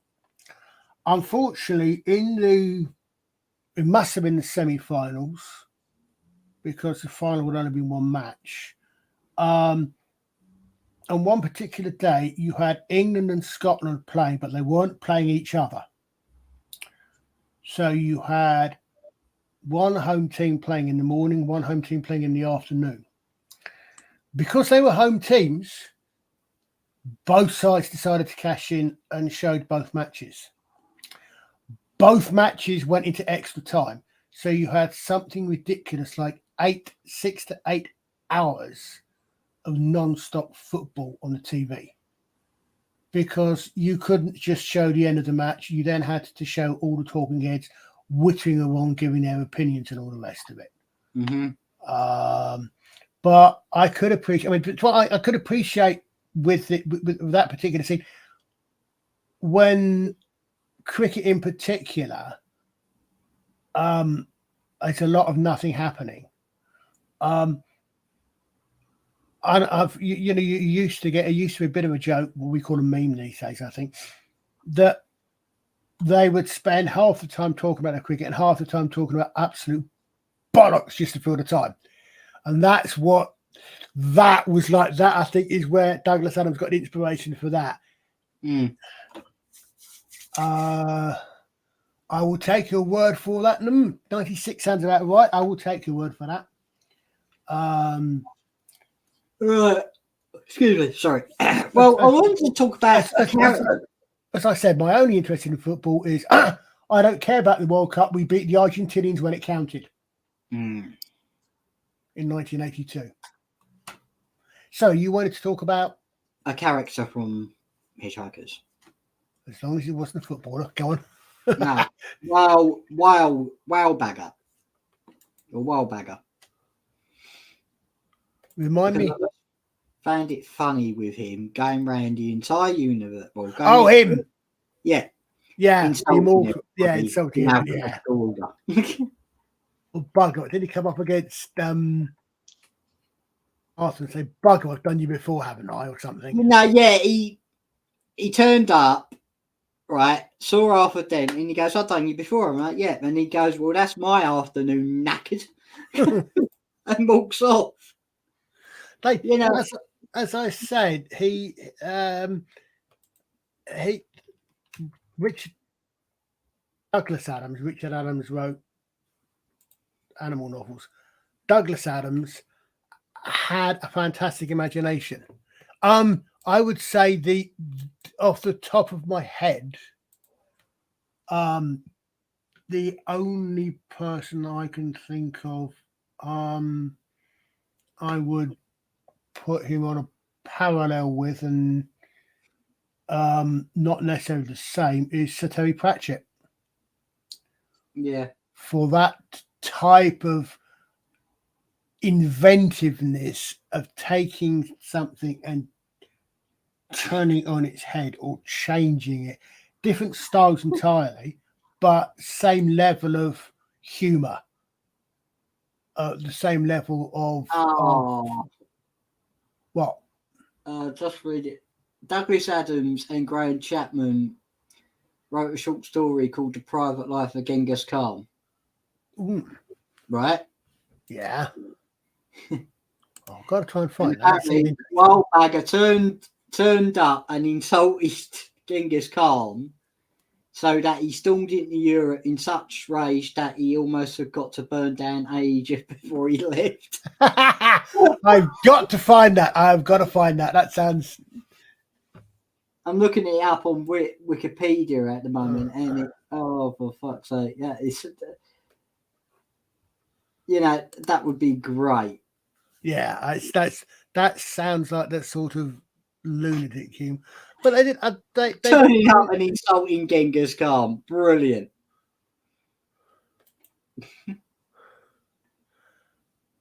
Imagine him turning up and saying to the doctor, "Hang on a minute, how many incarnations are there of you?" I wasn't going to mention that, but since you're there, I think I'm going to say, okay, sorry.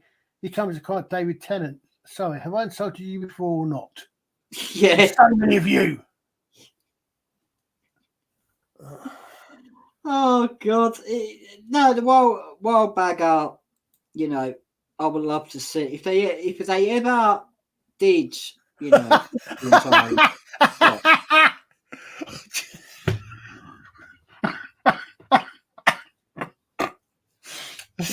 Something like that.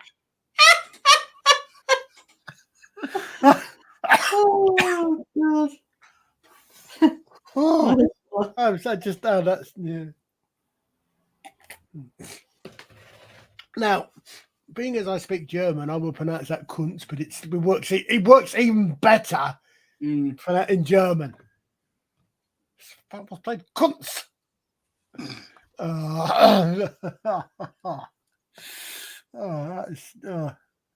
That's yeah, really funny like that.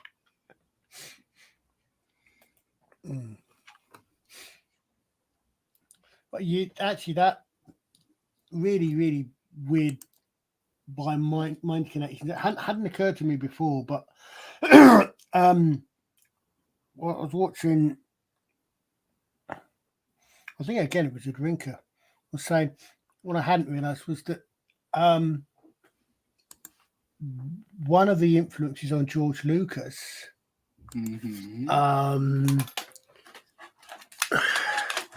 One of the influences on George Lucas is the tune that should be playing. Hold on, if I can work out how to do this. The tune that should be playing during the trench run of during the tune that should be playing during the trench run in Star Wars. Star Wars, not A New Hope, Star Wars. Sorry, that's the original. That's what it was called. Where can I find it? I hadn't actually realised, but oh no, I'm not right now. Dam Busters. Correct. It should be coming. It should be going da da da da da da da da da da da da da, because it hadn't occurred to me. I think, but that the Dam Busters raid, that is what Lucas, that inspired Lucas to do the French one. I just hadn't clocked before. But it's so obvious. It's again. It's I think again. It's. I mean, that's actually something similar again to someone creative coming up with something. Getting an idea from somewhere. I mean, the trench run on the Death Star. It was. I mean, once you put it that way, it's immediately obvious. It was that important. Well, no, it was more important than the Dam Busters raid, but it was, and it's just that, I mean, a lot of things that the likes of Pratchett and Adams took ideas, changed them a little bit. I mean, if you are immortal and you've got time travel, you're going to be bored out of your skull. What are you going to do?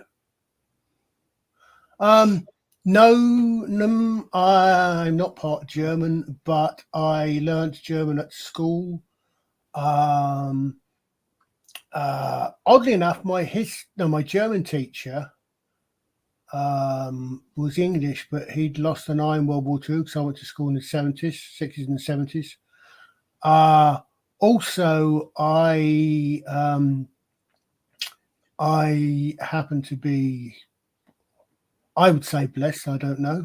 We all differ, but I have a mind that's good with languages, and English and German are very closely linked. I wouldn't tell the Dutch this, but when I learned to speak Dutch, I kept learn to speak Dutch. I kept slipping into German because Dutch is basically a dialect of German. They're very, very close. But no, as far as I'm aware, closest I got to German ancestry is probably way back when the Anglo-Saxons. But we had it's we had, I think, I learned French for 9 years at school. I learned German for, I think, 4, and I did evening classes in German. And my German is a lot better than my French, simply because German and English are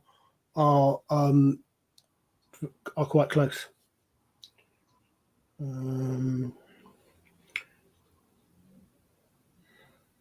I used to be able to code switch between French, English, and German, but that's a very long time ago. It's a long time since I learned. I never used them in. I've never used them to speak to any to speak to French, native French or native German speakers. I've never been to France. Closest I've been to Germany was having to. It was when I was at school. We used to go on school trips, and one Christmas when I was 16, 17, we went skiing in Gürtens in Austria. As it happened, that apparently is where there had been or there were next going to be Winter Olympics, but we were diverted by. We were supposed to fly into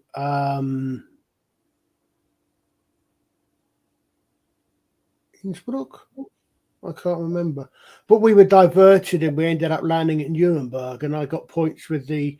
I remember getting points with the teacher for Nuremberg was where the Nuremberg trials had taken, because growing up in the 60s and the 70s, I was quite close to being a boy, quite interested in World War II.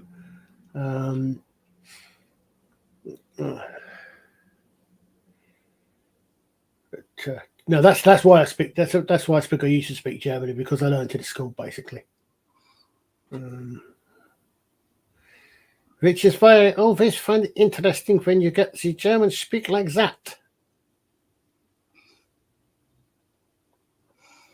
Like it's odd.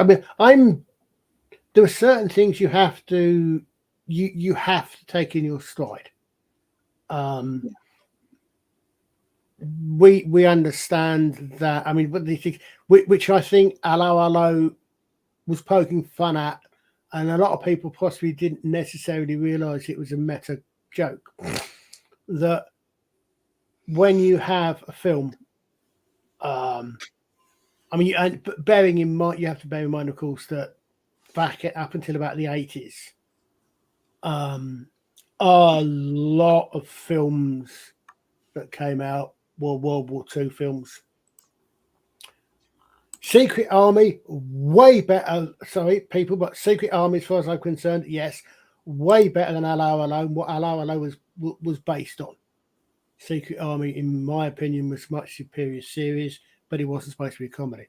But what they were pointing out, I mean, and this is something that as a reenactor, I'm all too well aware of. There are certain anachronisms that you have to be aware of, and this is a very closely linked one. When I'm doing reenacting, if I and my colleagues were speaking in 13th century, 14th century English, you probably wouldn't understand. Let me think. Chaucer's the 1380s. Quarter of it, you might be able to work out. So, biggest anachronism is all we speak in 21st century. We try to avoid slang, but we speak even amongst ourselves and to the public, otherwise no one will understand us. Yeah, exactly. I say Chaucer, I think, was 1380s. I tend to do 1346, 1347. Battle of Crécy, start of the 100 Years' War, till just before the Black Death hits. But same with films. I mean, as I said, French and German are the main thing, because so many of the big films of the 70s, 60s to the 80s were World War II films, mostly set in the European theatre, so either France or perhaps Holland for a bridge too far. You've got your main characters are going to be speaking English, or they're going to be speaking German, or they're going to be speaking French. If you've got an American set movie, perhaps, depending on where it's set, a large number of them will be speaking. Either got to have subtitles, which is distracting and need to be going at the right speed, or the easiest way to do it they speak English, but then you've got to differentiate when they're supposed to be when the character is actually speaking French, German, Spanish, Japanese, whatever. You remember the Hunt for Red October? Yes, Where they transit. where we found that Latvians all speak with Scottish accents. But the thing is that, you've got to do it. The only way you can actually really do that is the way we hear it done. Hogan's Heroes, Ronan Martin's Laughing, I remember. Things like this. Where you get, and literally, the Germans will speak. Now, when Germans speak English, unless they've learned English very well, Germans, for example, there is no W sound. Well, the German for W is W, right? In English is W, German it's double V. So water is Wasser. They don't have a W sound. So that carries on over. So automatically, so that's why you get the Germans will speak like this, because we want the audience to know that we are actually speaking in German, but you would not understand us.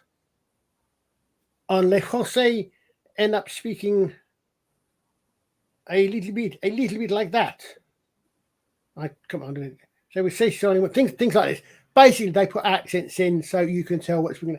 But of course, realistically, For you, the voice over. Yeah, but realistically, right? The realistic thing, but the anachronism there is that if they were speaking their own language, they would not be speaking it with an accent. They would not be speaking it with that pronounced an accent. It's there as an indicator. So it's the funniest thing of. Well, having said that, the funniest story I think of about language accents is when they made the Terminator. Right? They made the Terminator big film, worldwide success, dubbed into German. Arnold Schwarzenegger made the perfectly logical suggestion. He's a native Austrian. His native language is Österreich-Deutsch. Yeah. It would be perfectly natural suggestion that he would do. He should be able to speak the German, translate into German easily, which is fantastic. Except that every language that covers a large area has accents and dialects. And Hochdeutsch, which is the German version of what you might call Queen's English, Hochdeutsch, what most non-Germans learn to speak. The Austrian accent is kind of akin to a Dorset accent in England. So basically, if you ever heard David Prowse speak as David Prowse, he's got a broad Dorset accent.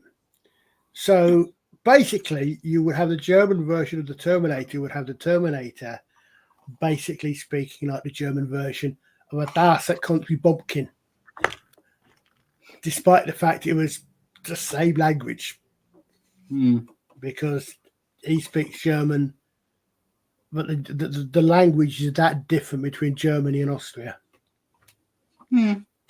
Yes, exactly. The Green Coat Man. Green Coat Man played Darth Vader, and I still think that George Lucas did the man a major disservice in Return of the Jedi when they took off the mask. Yeah. It should, well, you couldn't, it being James Earl Jones under that mask would be, well, they'd probably do it now, but would gave some interesting questions regarding what we would now call race swapping, being as we know that he's Luke's father. No, right, yeah.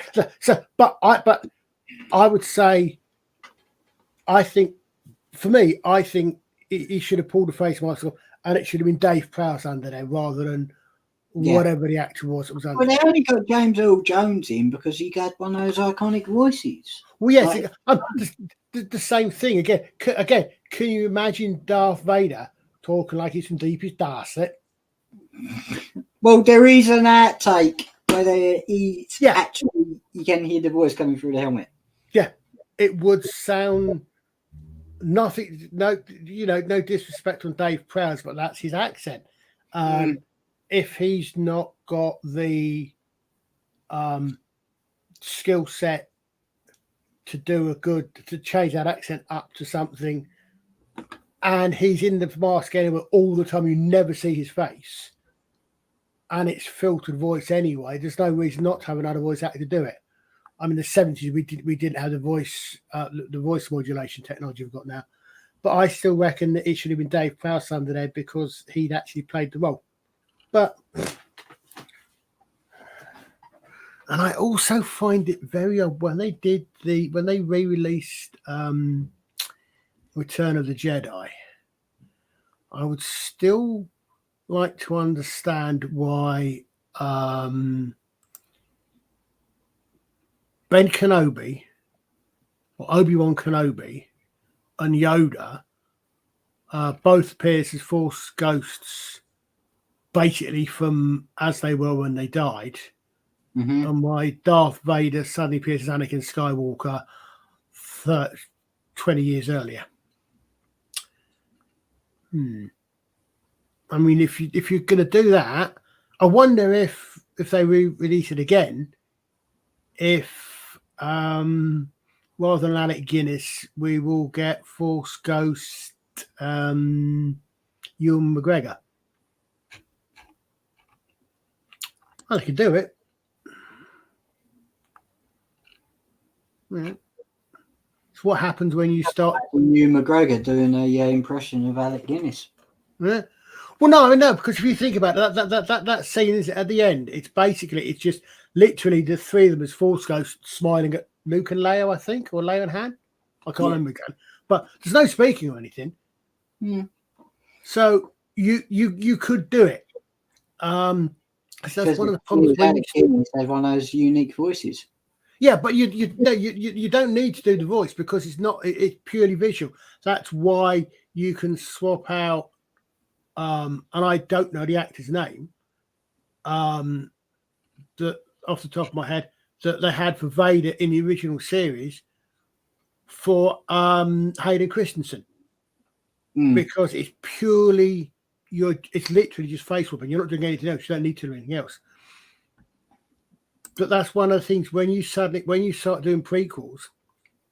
Okay, well, that we all know that the character looks like this. Well, okay, but obviously that was an older version. We get this fact. This was the older version of him.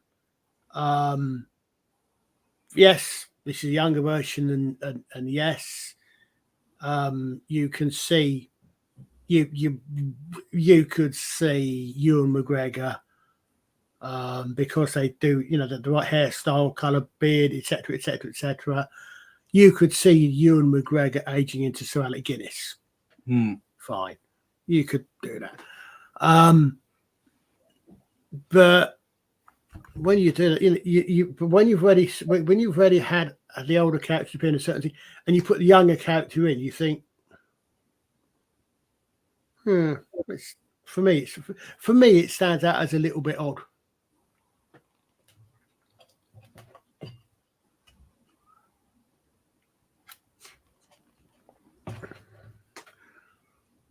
But then that's me. As I say, it comes across as a wee bit odd, a choice for me, but it's a choice they made.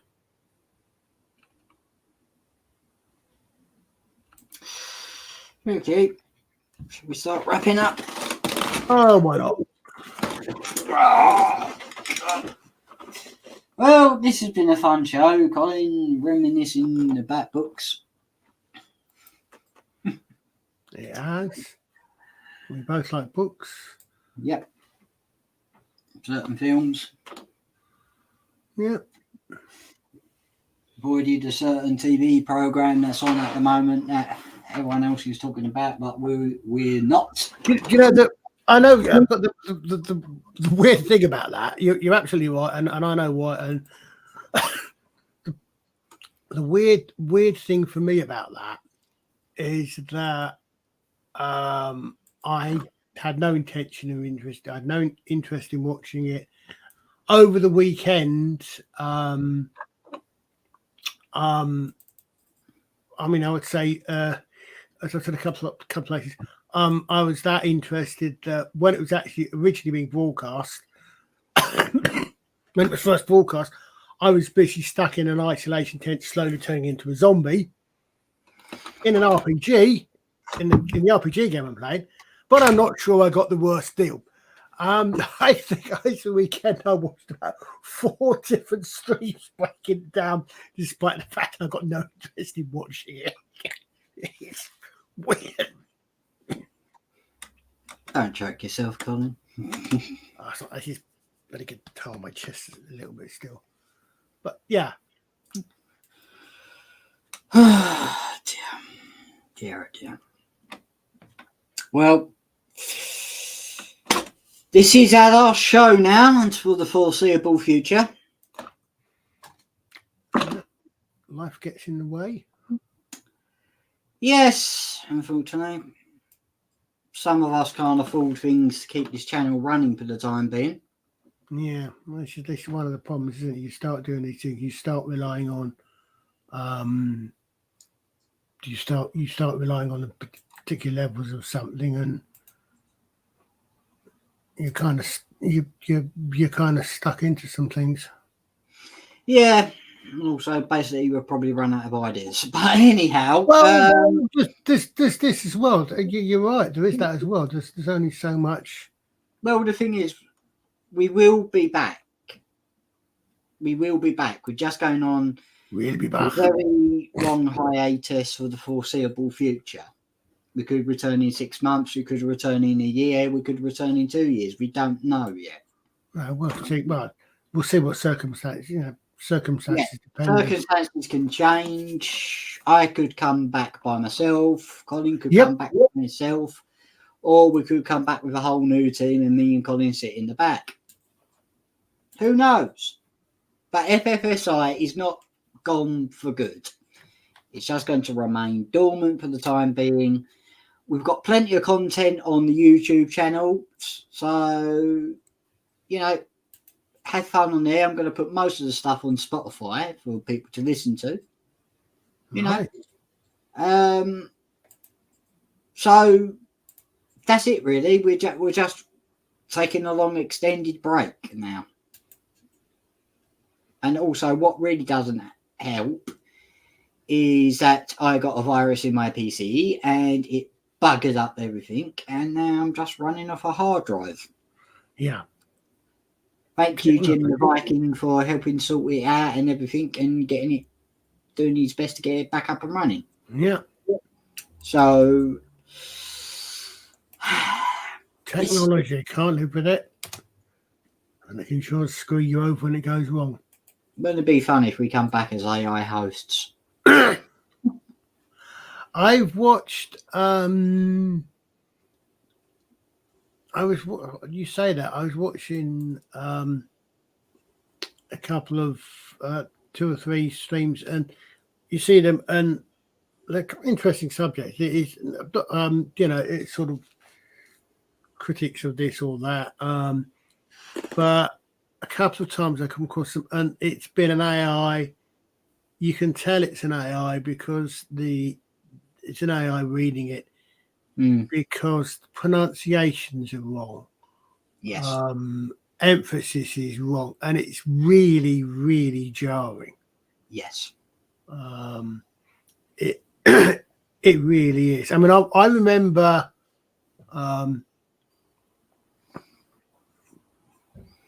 back in the old times, the long ago, you got text to speech started coming in, and it really was like a Dalek on Valium. Mm. It would read things, but it would be very monotone. It would read longish words. It would sometimes split the syllables as it read aloud. Things like this. Yeah, it's been a great stream, Matthew. And it's improved, and it's always improving. Yeah. Well, that's it. We're finished now. Okay. You know, as you probably know and don't know, that is Colin is, would I say, assisting or helping or co-writing my second Gazoolman book whenever the first one gets released. Winding you up.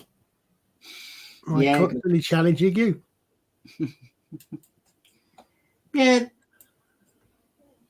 It's. I think the word you are probably looking for is collaborating, but take care, Darren.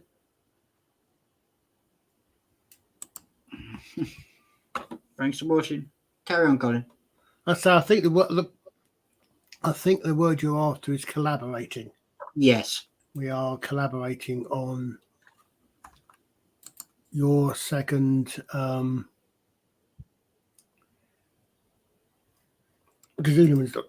sorry.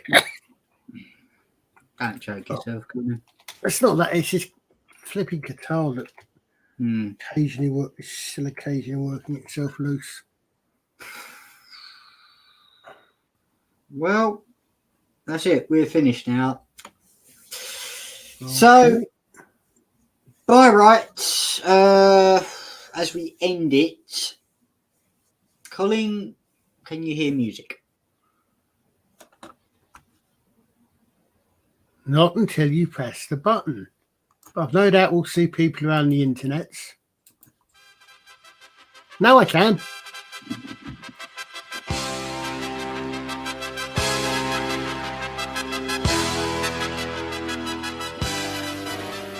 Right, so I've been Mr. AWK. I have been and still am Archie Colin. I have been and shall be your friend. You'll find Colin out there on all the streams. Actually, to come to think of it, I could actually kind of half do that and do the Archer's Salute, because an Archer's Salute bears quite a lot of similarity to the Vulcan Salute.